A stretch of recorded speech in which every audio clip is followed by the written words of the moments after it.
أغنى الله أوقاتكم بالتعليم والمهارات وجعلها كلها فائدة ومتعة. أهلا وسهلا فيكم بلقاء جديد من لقاءاتنا على University TV. نحن ببث مباشر على قناة University على اليوتيوب وعلى صفحة University على الفيسبوك. أهلا وسهلا فيكم من وين ما كنتوا عم تحضرونا. بيسعدنا دائما وجودكم معنا ومشاركتكم بالحوارات اللي احنا بنعملها، وبنتمنى انه دائما تكون حوارات عم تقدم لكم فائده وغنى لمعلوماتكم وتجارب اشخاص ايضا ان شاء الله تكون مفيده. اليوم ضيفتنا ايضا يعني حاله خاصه وحاله استثنائيه، لانه انا دائما اسال انه طبعا نحن كثير بنحكي عن التعليم الالكتروني والتعلم الالكتروني، واسال عن موضوع طيب كيف الموضوع في المانيا او في اوروبا او خلينا نقول في الدول المتقدمه بشكل عام، لانه دائما بنقارن بين الوضع في بلادنا والاوضاع في البلاد الاخرى. فهذا الشيء حمسني اكثر انه نستضيف اليوم استاذه جامعيه في جامعه المانيه، ونسمع منها تجربتها عن من وقت ما بلشت الجائحه البانديميك تبع الكوفيد 19 الى الان، كيف هي شو صار معها بالتحول الى التعليم الالكتروني. ضيفتنا استاذه اسمها كارلي ماكلولين، وهي موجوده ببرلين بالمانيا. راح ادعيها هلا تدخل معنا على الاستوديو. Dr. Carly, please come in. You're very welcome. Good evening, Carly. Hello everyone.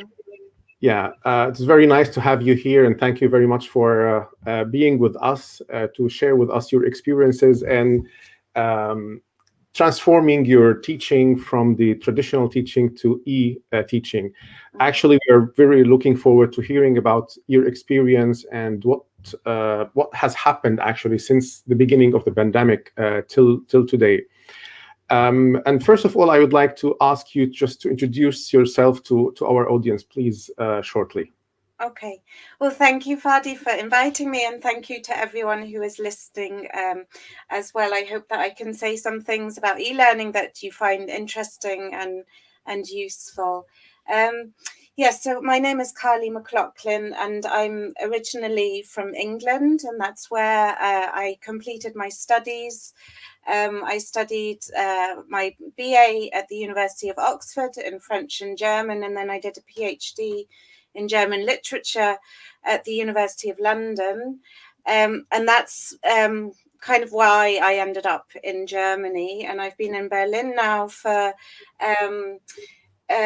over 10 years. And for 7.5 years of that, I've worked at the University of Potsdam.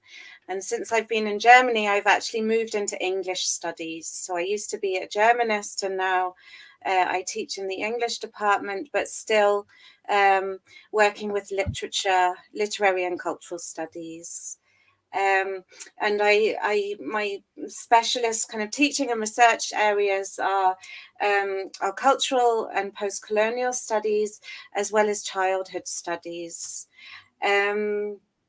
Yeah, and perhaps the other thing that I can say just by way of an introduction is that in the year before the pandemic hit and we moved to online teaching, I was actually involved in an online teaching project that was funded by the university.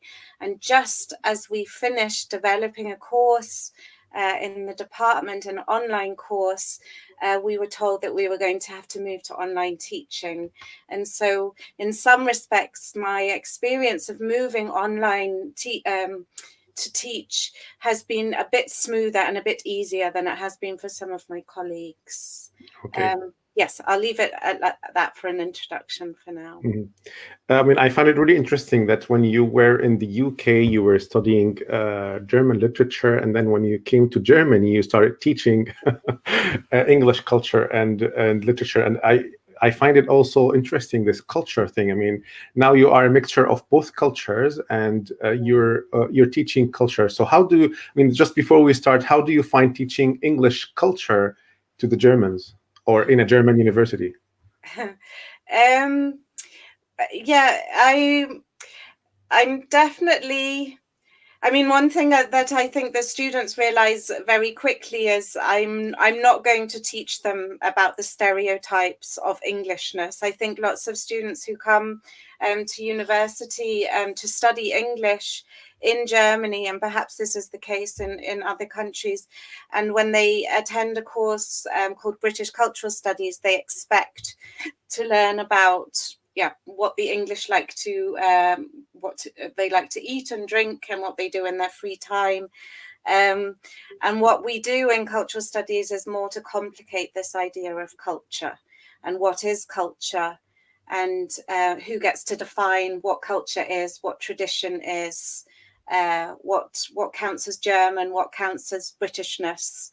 And so in that respect, it's very interesting from a theoretical perspective to teach non-native speakers of English about a way of thinking about culture that should actually also make them reflect on their own cultural identity as well. Okay. I will just ask our audience if they have any questions.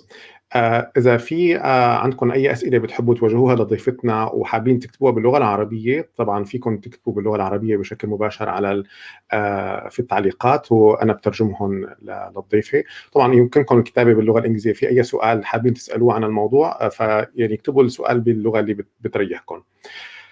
Okay, Carly, let's go back to, let's say, March 2020. Everything was smooth, everything okay. And then there were the news that there is a coming lockdown and people were afraid. And you, as a lecturer at the university, from that perspective, how did you receive this information?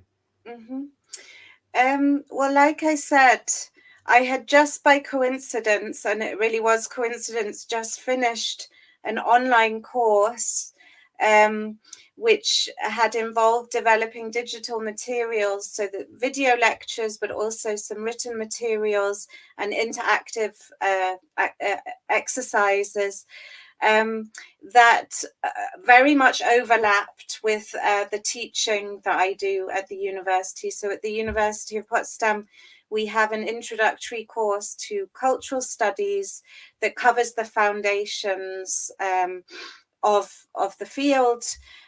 So we do things like we cover theories of race and gender, theories of nationhood, ideas around power and ideology. And all of these had been covered. We had covered this in the online course. And what it meant was we were very quickly, me and my colleagues involved in the teaching of this course, we were very quickly able to move these digital materials into our online version of the department's course. So it meant that I was in a much better position than a lot of my colleagues who suddenly, having had no experience whatsoever in e-learning, suddenly had to move their teaching online. And there was a big difference between those colleagues who had experience in digital teaching and those who just thought it was a matter of hosting weekly Zoom sessions as if they were proper seminars. So there was a kind of big unevenness, I guess, even within the department about how individual colleagues were equipped to deal with the transition. And this course that you made, was it part of like preparation for such a thing, or it was part of the strategy of the university? Yes, it was part of a wider strategy of the university. So there has been money made available for digital teaching projects for the last few years, and also innovative teaching projects. So the course that we created was actually conceived as a kind of an outreach course, so a way of making our teaching and the topics that we teach at university more accessible to people outside of the university. And this course was funded by the university as part of its kind of drive to develop new innovative ways of teaching and making our teaching and our research more accessible to people outside of the university as well. Mm-hmm. And when you say that you have prepared some digital materials, was the instructional design part of involved in this? I mean, were you trained on how to do instructional design for digital courses? No, let me say it was learning by doing. Okay. And yes, I learned very quickly that this was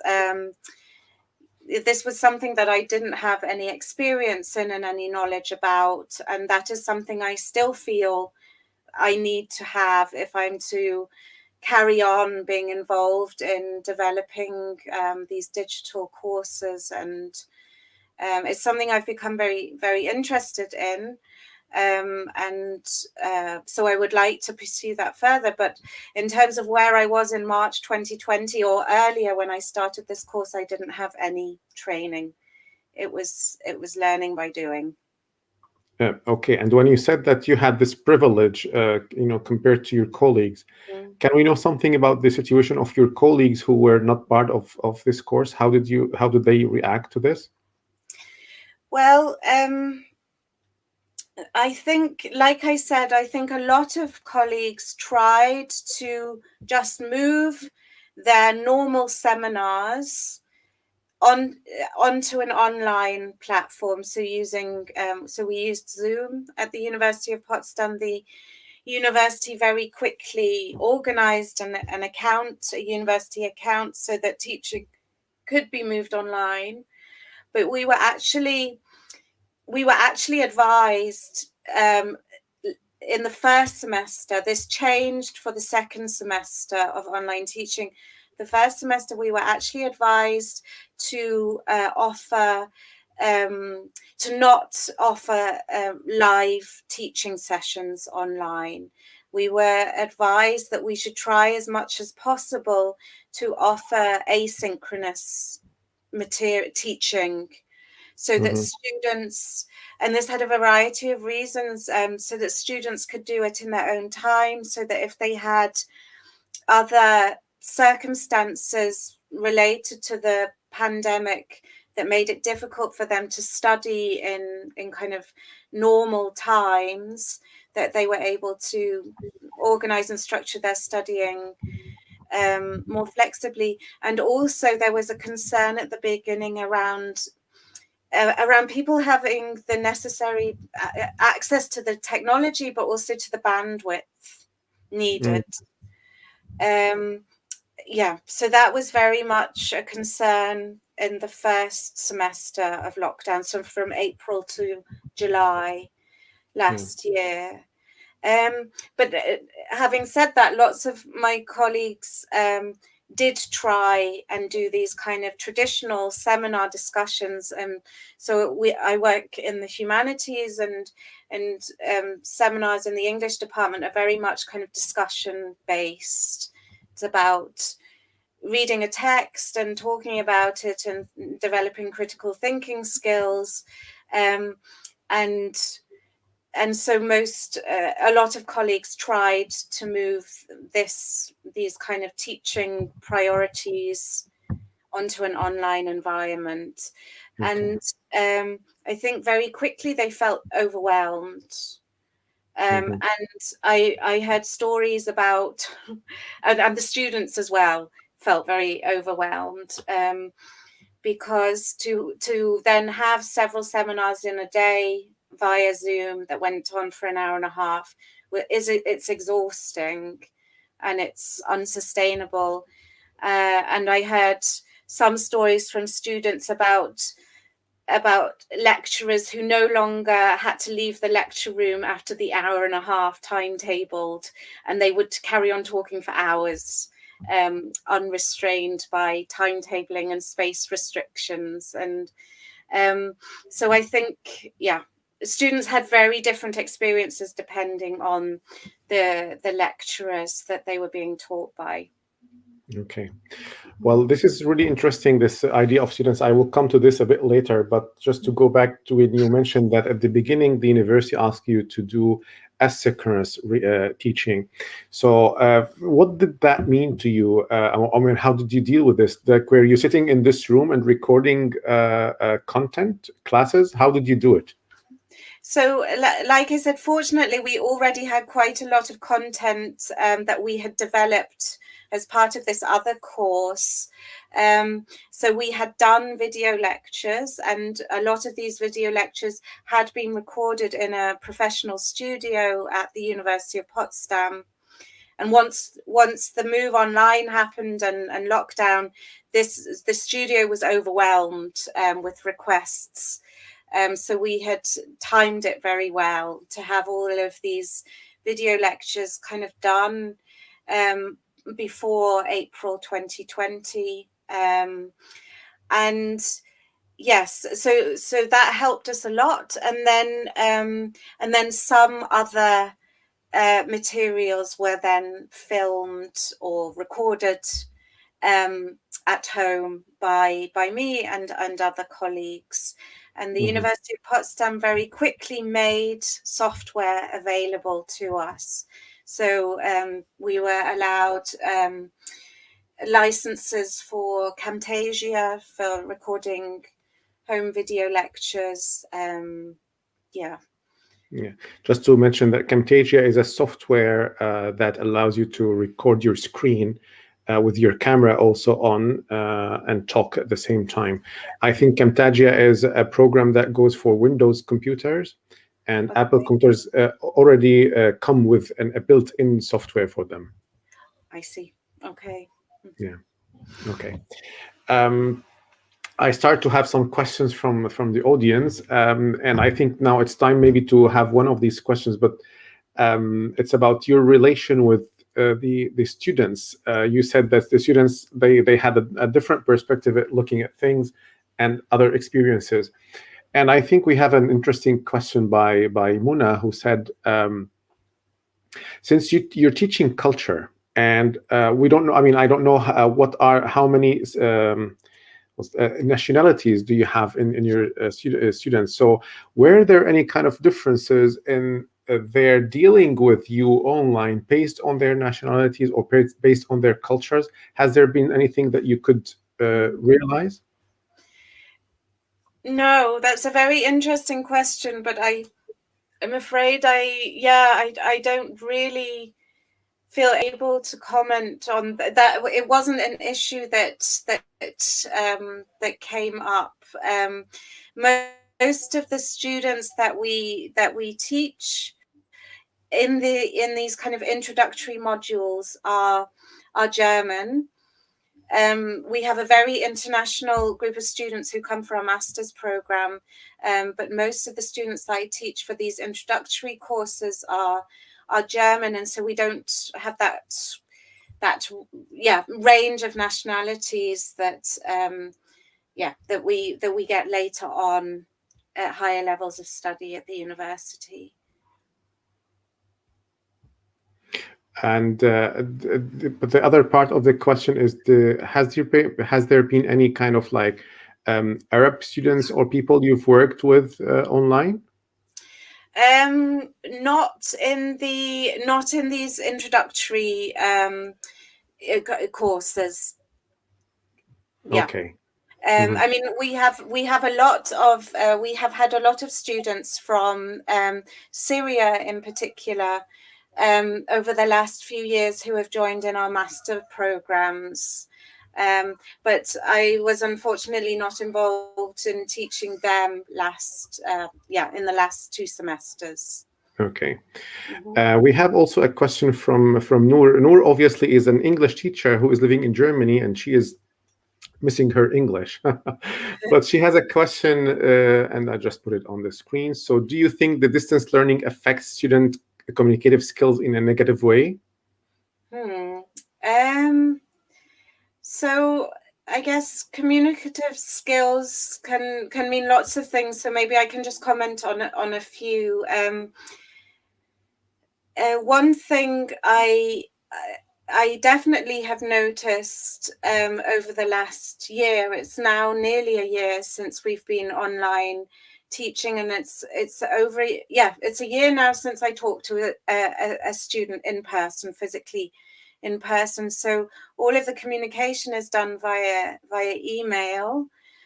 And I mean, this has been an issue before the pandemic, that students often have obviously not really been taught how to communicate professionally with course lecturers and also their peers via email. And maybe the pandemic and the circumstances have kind of exacerbated that in some ways. One other thing that I would say about communication is that students, the longer the lockdown went on and the longer the kind of online scenario went on, the more keen students were to meet up over Zoom and have this real-time engagement with me as the lecturer, but also with their peers as well. And the other thing that I would say is that as the online scenario has gone on, that students' ability to process information has, I think, declined. And this is because we communicate almost exclusively via email or through our Moodle platform, our LMS platform, that they have so much text to read for each course that they're doing that they often just at some point are saturated with information and aren't able to take it on. And that's something I've noticed, especially over the last few months. But isn't it, I mean, when it comes to the amount of readings, isn't it the same when they were coming to the university? Were you giving them the same amount of readings? What's the change now? So I'm not talking about course materials, the kind of the reading that they have to do in order to cover the course content. I'm talking more about information to do with organizational issues. So, for example, I mean, the reading of the content is another issue, and there has been an issue whether on-campus teaching or online teaching, but the problems that I'm talking about now are to do with the organizational information. Okay. We've had to communicate sometimes quite complex instructions about exams, because we also had to arrange online exams. And yes, it was just clear that students were struggling to read and process that information. Mm-hmm.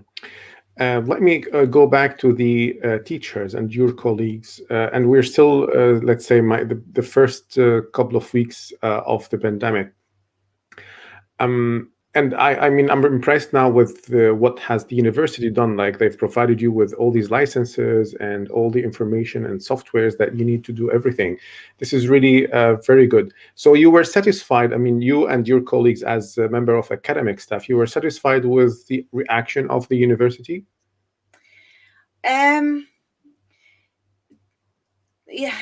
Specifically to do with the supporting us in the move to online teaching. I think the university did a good job in a very short time, I would say. I think this is helped by the fact that the University of Potsdam has had a strong kind of digitalization agenda for quite some time now. So there was a kind of an awareness and a group, a team of experts at the university, specialized in exactly these things. It was very quickly clear how understaffed those parts of the university were from April last year, because of the sudden demand on their time and on their knowledge and skills. But yes, I would say in terms of the kind of technical support, we weren't left on our own. There are other aspects to the kind of support that especially me and my colleagues needed to do with other aspects of the pandemic, to do with suddenly having to work in home office with schools closed and nurseries closed and things like that. I mean, obviously that's been a worldwide issue, and I know that lots of my colleagues have felt under-supported by the university in those respects. But in terms of the kind of the technical support for the move to e-learning, we were definitely better supported and better equipped than, for example, the schools. So I think universities are in a slightly different league in that respect from the school system in Germany. All right. Yeah, I will ask you about the schools later on. And did you were trained by chance or for this online course you did, but for the others, did they feel that they need something? I mean, not in terms of technical things, but in terms on how to deliver these courses or how to design these courses or how to let's say, replace the learning environment. The students now will be attending from home. So how can we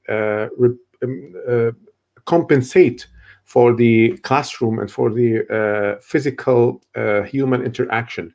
Did they feel something like this, or did they get something like this? I think they did. I don't know if they would have put it in terms of the in terms of their, or maybe I can start again. Sorry. I think generally my move to online teaching, if I can just kind of compare for a minute to make my point, my move to online teaching made me suddenly very aware of the value of designing courses with things like learning goals and learning outcomes in mind. And this is something that because in Germany, as in most countries, I think when you teach in higher education, you're not given any kind of formal teacher training. You do a PhD and that qualifies you to teach, and this means that often we haven't reflected on these kind of pedagogical issues anyway.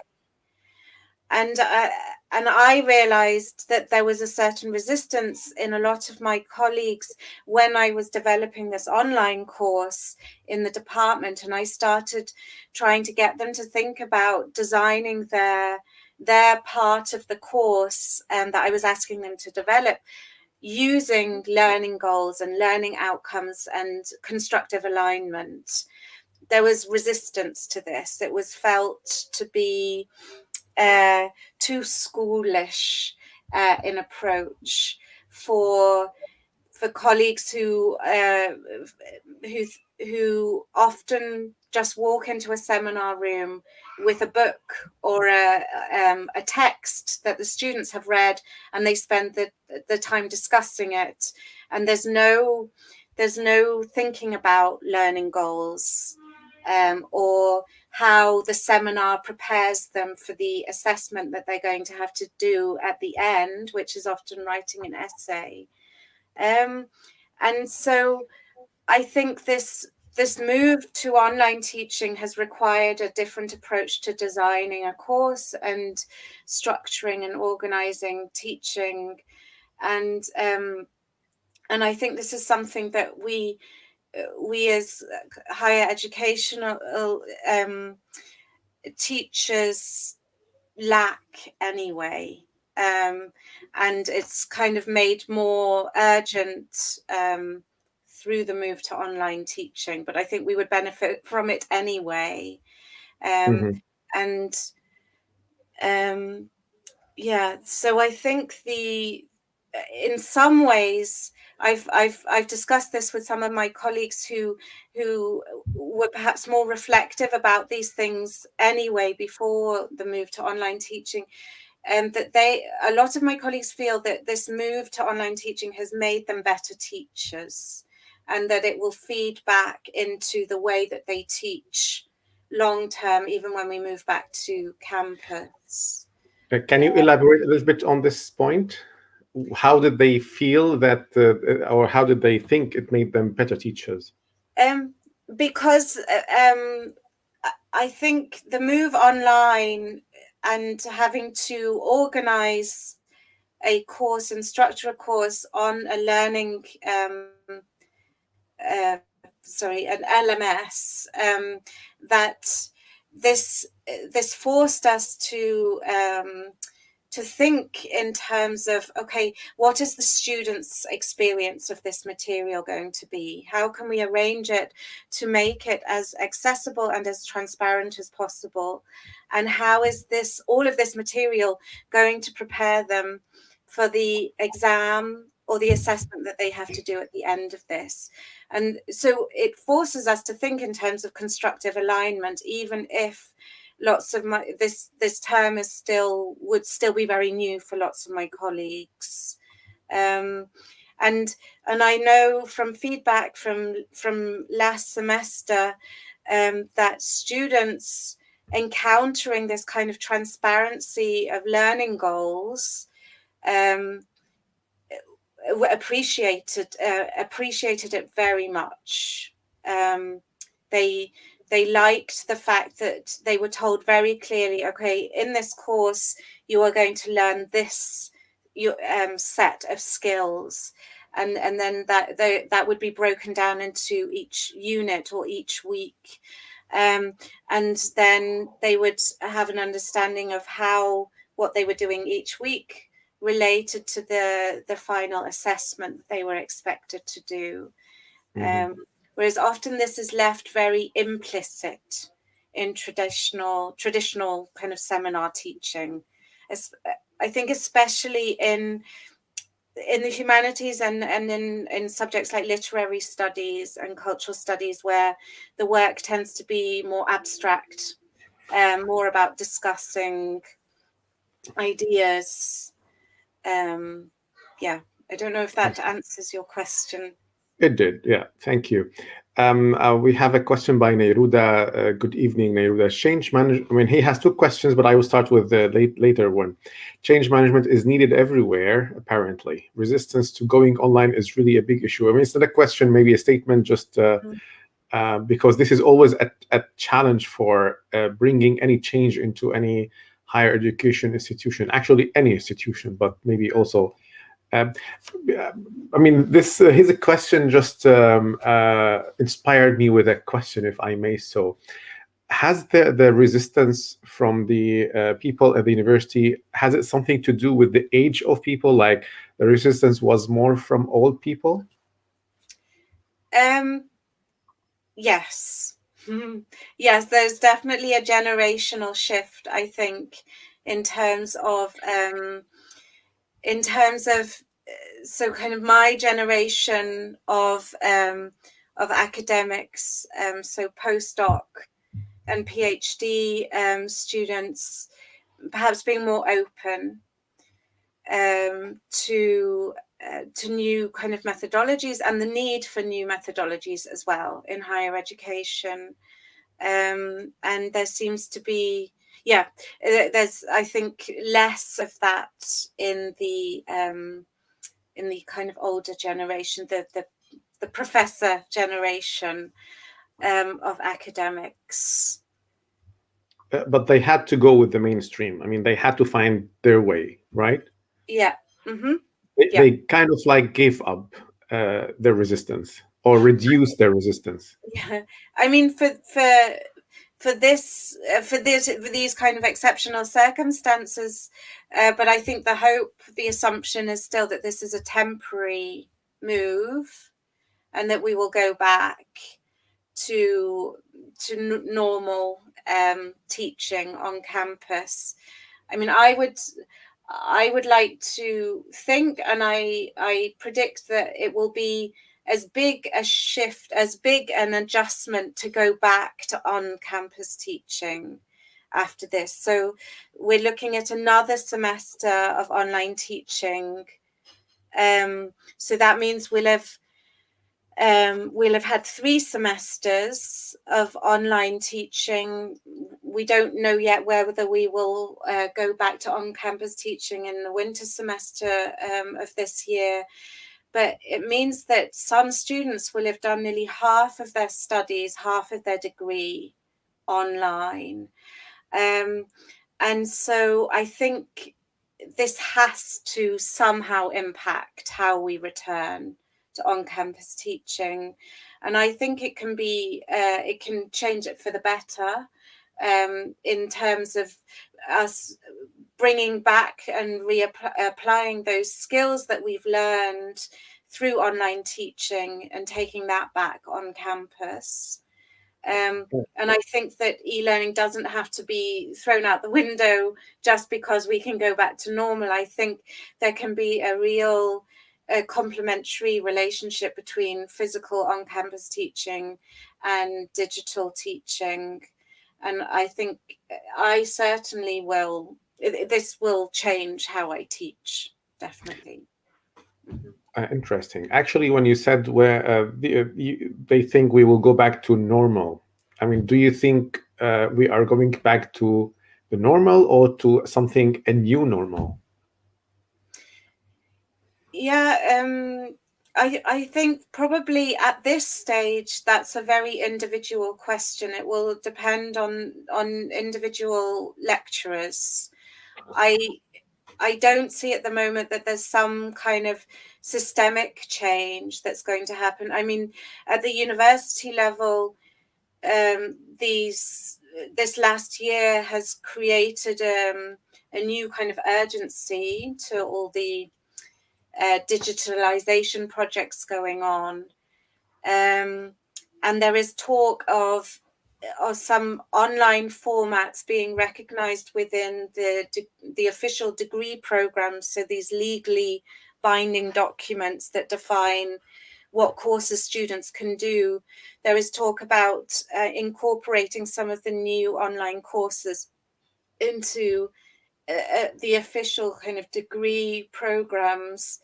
So that's maybe a kind of move in the direction of things starting to change. But I suspect that it will be a very individual thing and will depend on the different lecturers. Okay. And just to also follow what happened for you or to you as a lecturer and to your colleagues now with after a year of this experience. Yeah. So how do this body of academic members see themselves after 1 year? Have they been more prepared or more ready to do this or better at doing this?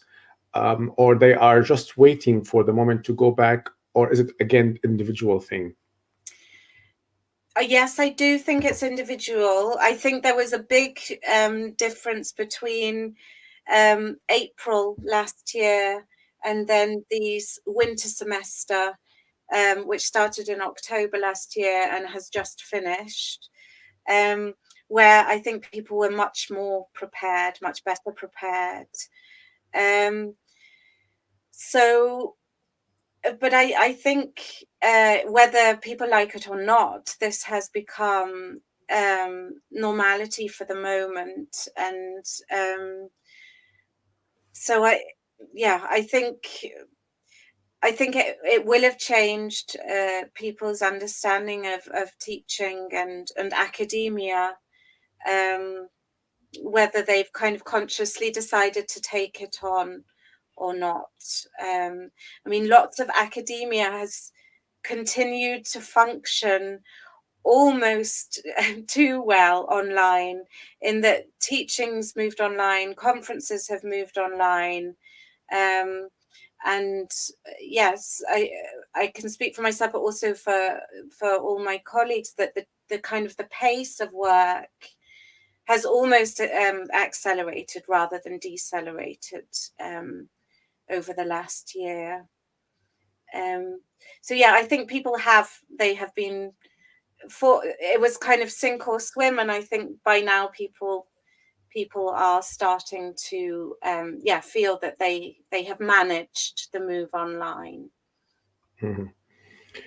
I mean, since we are talking about this, I just received a question. It's, do you think that it is better to, let's say, or do you think, is it better, not better, but is it like, do you think it's possible to just replace traditional education with e-learning, or do you prefer something like this, or no, it should be, as you said, complementary thing?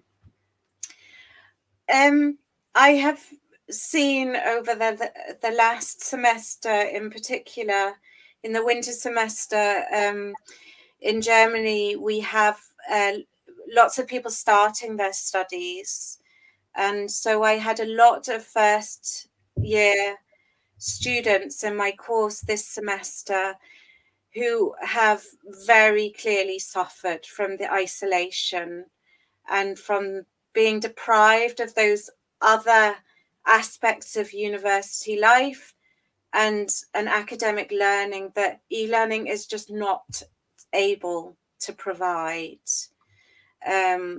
So I think it's a problem because the move to e-learning has happened for many people in such kind of difficult circumstances but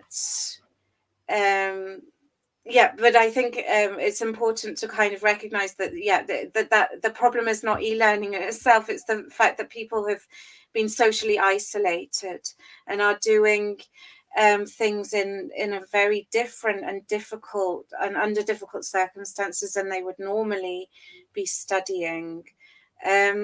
So this is why I hope for the future that we can return to on-campus teaching for the sake of students' mental health and for the benefits that are kind of sitting physically together in a classroom that provides, but with all of the advantages that e-learning and digital teaching can provide as well. This is a very interesting approach. Yes. Let me come back to the students, and I will take Nayruda's first question. I just put it on the screen. So he is asking about the general feedback from students about online learning. What did they like about it? What did they not? And if and why, if applicable? Yep. Thank you, Nayruda. Okay, so I as I mentioned briefly before, one of the things that that I got feedback about, positive feedback, was the way in which the course was laid out for students in a very structured and transparent way. So we had set out learning goals for the course as a whole, but also for each individual unit. We had key words that the students were going to learn in each unit, also laid out in an introductory text to each unit. And students found this transparency and clarity about the course and what was expected of them, what they were going to learn, but also what they were expected to do in terms of assessment. They liked this very much, and it was new for them. So it was something that hadn't been provided by traditional kind of on-campus teaching. What they disliked was the lack of that personal contact. And we tried to compensate for this by organizing peer groups or buddy groups so that people could get together virtually and talk via WhatsApp or via Zoom amongst themselves as peers and discuss texts or discuss the assignments. But I think it still didn't make up for that kind of personal contact and those, especially the informal interactions that you can have in a physical seminar room between a lecturer and a student. They are the things that they certainly missed. Yes. Mm-hmm. But I mean, in terms of technical issues, the students did not have problems in coping with the technologies of online learning. No, as in they definitely had the kind of the digital know-how to manage everything. There would be things out of their control, which also impacted. So access to internet or a poor internet connection and things like that. And sometimes they weren't able to have a private space in order to learn. They might not live in somewhere where they have their own room. Or their own workspace, etc. So there were other circumstances, but in terms of technical know-how, I never got the impression that they were struggling.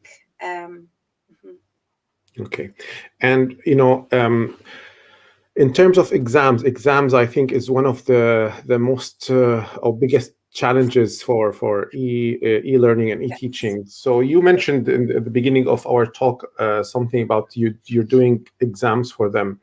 So may I ask you about the setting of the exam and how you're measuring them and protecting the security of an exam? Yeah, this is a big issue, and I feel it's something that we're still struggling with and learning. And this is where perhaps we didn't get the support, the pedagogical support, I think, where that we needed to guide us in the exam process. And this is where I'm still learning that the kind of the technical and the pedagogical in e-learning often overlap. And so because in cultural studies, we assess on the basis of written assignments, so small essays that the students do. And normally we would have an exam at the end, an on-campus exam where people come and do a 2-hour exam.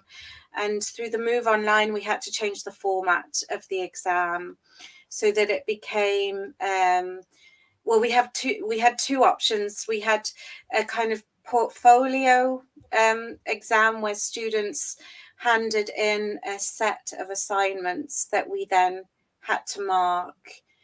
So in that respect, the marking didn't change. The only change was that the essays were uploaded digitally rather than being handed in or handwritten in an exam. So we have this and so this didn't then represent a kind of formal timed exam, but we have had also an online exam for other students where they have access in a very strict time window to an exam paper. So they're given 2 hours. The exam becomes available at 10 o'clock. They have 2 hours to do the exam, and they have to upload their answers at the end of those 2 hours. And the solution for us was to make this an open book exam, because if we didn't make it an open book exam, we'd have had to insist that the students sit in front of their web cameras with their web cameras on for 2 hours so that they could be kind of supervised. So for us, for most of my the colleagues in the English department, it was an open book exam that became the least complicated, kind of legally and logistically. And have you heard about any other experiences where they didn't do an open book exam?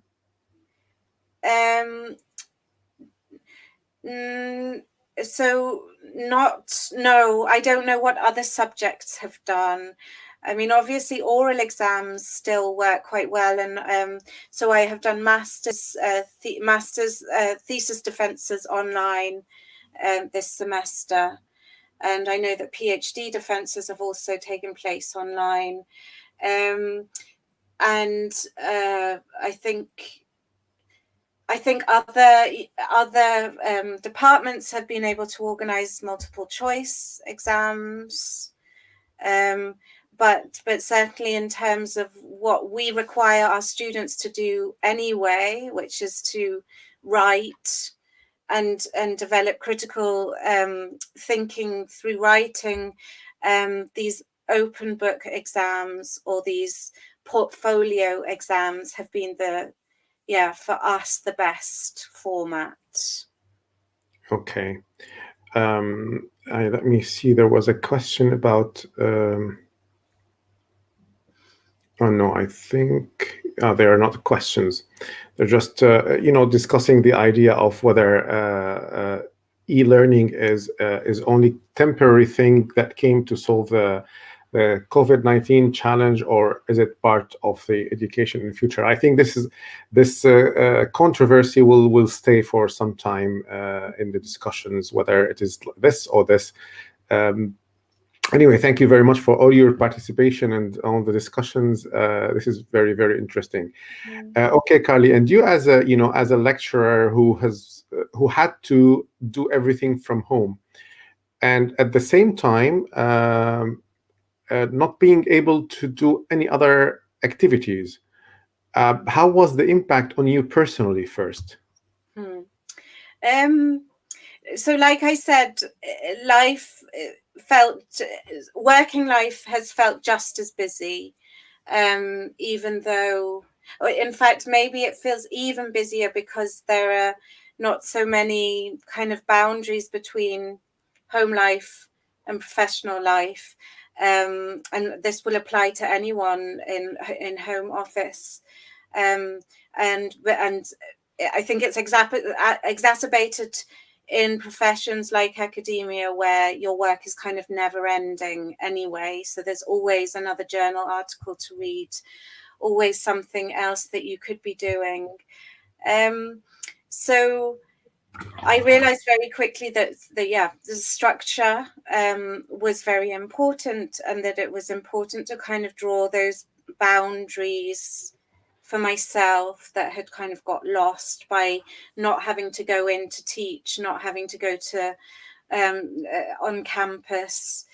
And I've also organized informal meetups with colleagues online so that we can have that kind of informal interaction and exchange. And I have, especially in the winter, tried to rearrange my working days to make sure that I got daylight, so that I went outside in the daylight, rather than doing exercise at the end of the working day, which is what I used to do. So it's required some kind of thinking about balancing work life with home life and other needs. And it's interesting to know about some personal strategies that you have adapted to fight this. So did you do like any other let's say yoga or meditation or any other activity just to make a change in life, or to separate between personal or home life and professional life?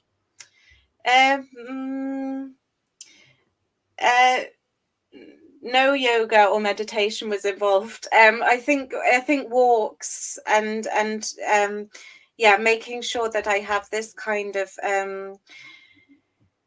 have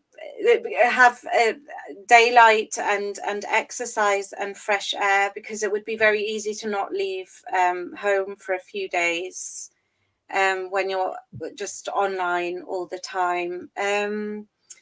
Yes. So that was it.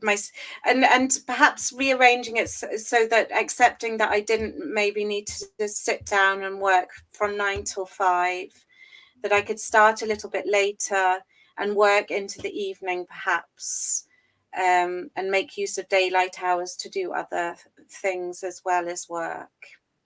Mm-hmm. Interesting. We have a question now that arrived on the idea of exams. Like, how do you evaluate the results of the exams comparing between the two formats, traditional and online? Yeah.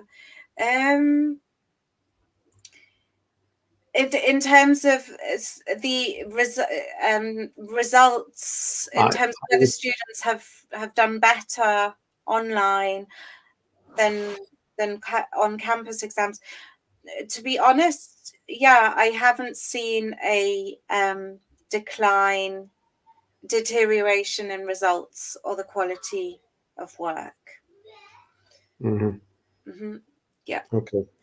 I just would like to also mention that I think it was a couple of weeks ago that the Times Higher Education magazine has published the results of its global survey, and I mean, generally that there is the negative impact or the negative, let's say, opinion of people is more than the positive one about e-learning.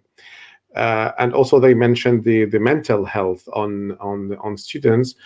And they mentioned that the only thing that they like about the whole thing is the online meetings, that they want to keep online meetings even after the pandemic is over. Do you have any reflections on the results of this survey? I mean, this is something that I forgot to mention when I introduced myself. When I was about 10 years ago, I worked for a university in Sweden. And I taught parallel online courses. So there were students who were doing distance learning and distance degrees. So they did their entire degree online. And there was none of this anxiety around the impact of e-learning. In fact, I only heard and experienced positive things about these students' experiences, because the ability to do an online degree was so beneficial. There were students in lots of different circumstances. I taught students who had disabilities that would have made it very difficult for them to come and study on campus. I had students from elsewhere.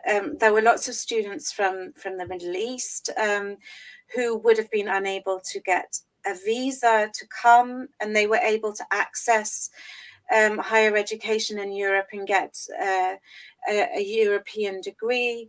Lots of other kind of personal circumstances that meant that e-learning gave the opportunities that they wouldn't have otherwise had. And so for me, the kind of anxiety around e-learning and the resistance that I've encountered to online teaching, even before the pandemic in Germany, I don't always understand it, because in Sweden, as I said, my experience was positive, and I saw the kind of the accessibility that e-learning provided to students in different circumstances, and so sorry, Fadi, I've forgotten what you're. Yeah, I think this also links it to the mental health issue. Yeah. That so you think that the connection between e-learning and mental health these days is happening not because of e-learning, it's happening because of the other things that are coming with e-learning. Yes, yeah, exactly. And I think that's a really important point, that we shouldn't blame the move online for the fact that people are finding things so difficult at the moment. It's to do, well, I think, to do with there's all the other factors that are playing in at the moment: the social isolation, the kind of existential fears that people have. And I don't think in and of itself that e-learning is a threat to mental health or needs to be kind of thrown out the window the minute we can return back to campus, because it has so many uses and can be used so to such different ends that that I think, like I said before, it can complement traditional learning, traditional academia in really important ways. I mean, for example, this is nothing to do with teaching, but the fact that there are so many online conferences happening at the moment means that this need for academics to fly all around the world to go to conferences might now no longer be as acceptable as it once was. And this is, a climate change issue. And so I think, I don't think it is a bad thing. And I know I'm involved in lots of other things at the University of Potsdam that will have a life to do with e-learning and virtual university collaborations that will survive way beyond the COVID-19 pandemic. Well, I find what you've said about your experience in Sweden really interesting. I mean, this is what I love about e-education, that people who are not able to get it where they live due to different, let's say, reasons, at least through the distance learning, they are able to get the information or the knowledge and even degrees. Yeah. I have it's an interesting question, especially in the Arab world. We always talk about let's say the legitimacy of an online degree. So since you're a lecturer at a German university and you have done also this in Sweden, how do you evaluate a full program online from an academic point of view? And you as a person, how do you see the degree that these people get at the end of such a program? So I think if a student does seminars taught by lecturers at an accredited university and does all of the things that are expected or required of on-campus students, I don't see that there should be a problem with the quality, but of a degree if it's from an accredited university, a recognized university, and that the online degree program is has been accredited following the same process as on-campus courses, then I don't see that an online degree should be worth anything less. But in order for it to be as valuable, and this is something I think that that still needs to happen at a kind of systemic level, is academics need to work with in Germany, the term at the moment being used, or in Potsdam, pedagogical engineers. So these people, the colleagues who are involved in designing programs and digital projects. I think these colleagues need to work together with academics and then with the technical colleagues in order for it to be a kind of collaborative assurance of academic quality. And that's something that I think I still need to learn about. Okay. Is how do you ensure the same quality in an online environment? Mm-hmm. as we do on campus. But on campus, there are very few. In Germany, you're given a lot of freedom as a lecturer. We design our own courses anew every semester. So there is also not always quality control done with on-campus teaching either. And so I don't see the argument that e-learning is kind of prone to lesser quality control if there is that kind of collaborative process between academics, pedagogical engineers, and the technical side of it. Okay, well, thank you very much. This is really an interesting statement. We have a question by Iyad. Good evening. No, for you it's not a good evening. It should be a good maybe afternoon, because he is in San Francisco. So you might touched on that already, but where do you see e-learning playing a role in humanities and liberal arts education? I think that e-learning can play a very important role in the humanities. So if you look at lots of the research into e-learning and lots of the more kind of advanced discussions around e-learning often are focused on the natural sciences and and medicine.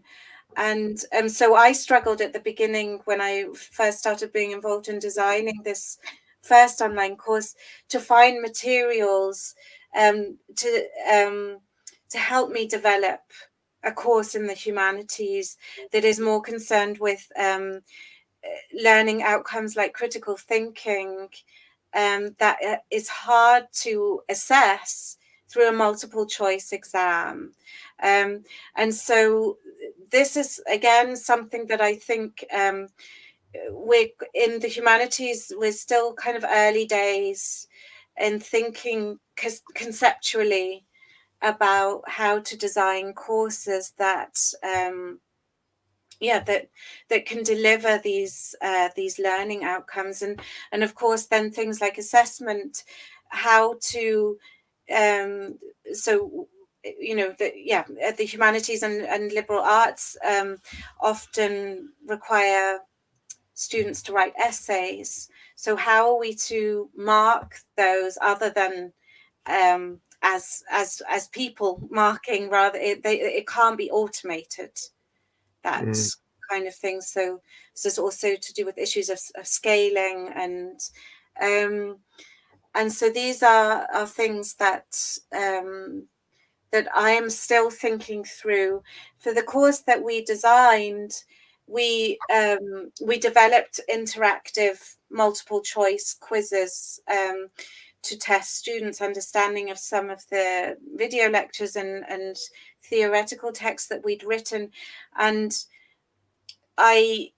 it is possible to test higher level cognitive skills through multiple choice questions. They have to be framed in the right way, formulated in the right way. But I think it is possible. But those possibilities need to be, I think, still explored, and we need to be trained in it as well.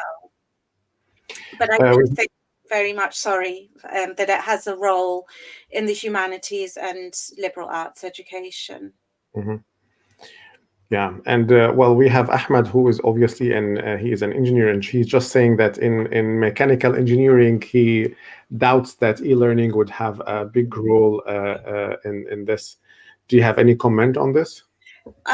So again, I would go back to my argument that e-learning can be thought of in terms of its ability to complement other ways of learning. And so one way in which I think e-learning is going to change my teaching is this idea, for example, of the flipped seminar. So where students do a lot of the kind of the reading and the engagement with content before they come to the seminar, and they would do this via digital materials. And then in the seminar, that's where we would learn or cover these kind of higher cognitive skills that students often struggle with. So like, for example, writing and thinking about how to construct an argument. And so I can imagine that in other subjects that you can deal with the kind of the technical or the theoretical stuff in a flipped seminar scenario, so that students come with the theoretical knowledge to a seminar or a practical workshop with a certain level of knowledge that you can then build on when you physically meet in a classroom or a workshop or something. Mm-hmm. There was a question by Rula. She was asking about, what do you think of using e-learning or kind of social learning in terms of using social media for e-learning? Do you have any idea about this? I'm afraid not. Other than that, I know that our students use social media. So there's always a WhatsApp group connected to the course that I'm teaching, and I know that there are Facebook groups related to degree programs. So I know that students use it for networking and for supporting each other, exchanging information, moaning about the lecturers. But I haven't used social media yet in my teaching. There are lots of YouTube channels, where people post a lot of really good content on some of the themes and topics that we teach in cultural studies. And so I often refer students to YouTube videos, to specific YouTube videos. But I think that, again, that's something that can be, that still needs to be explored. Okay. Wow. I mean, things, I mean, I still have a lot of not question, but let's say, because you're very rich with information and with experience, I know time has already flown and we've passed almost an hour and 15 minutes. But let me just maybe ask you last question about kind of your advice to people who are working in the field of academia and they have to do this transformation to online teaching. What are your basic advice for them? I think